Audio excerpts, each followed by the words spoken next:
हूँ मयूरभंजर घाटी हूँ दुआशुणी घाटी। ये प्रत्येक दिन किसी ना किसी दुर्घटना घटुची, किसी आपण मान सामना को आसूची, किसी आपण मान सामना को आसी पारु नाही।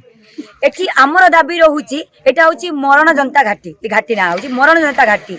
मो सरकार को रिक्वेस्ट होची आ समस्त घर आमर भंजसेना तरफ दाबी रोची 2 वर्ष धरिकी आमर दाबी करी आसुचु। आमर दाबी रोची जे पर्यंत डबल लोड हेनी आ दी साइड बाउंड्री हेई नाही से पर्यंत आमे केबे ए रास्ता रु ओरेबु नाही। आमर दाबी जते शीघ्र पूर्ण हम सेते शीघ्र आमे रास्ता ओरेबु।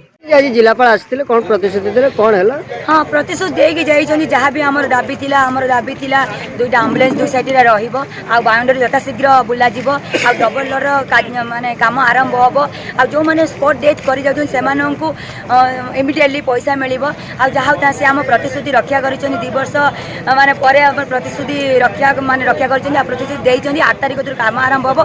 जदि तांको प्रतिश्रुति देकी जदि माने पुणी काम आरंभ न करिवे पुणी आम सेना आमर भंजसेना तरफ पुणी आमर राजरास्ता को आसबू आंदोलन कर।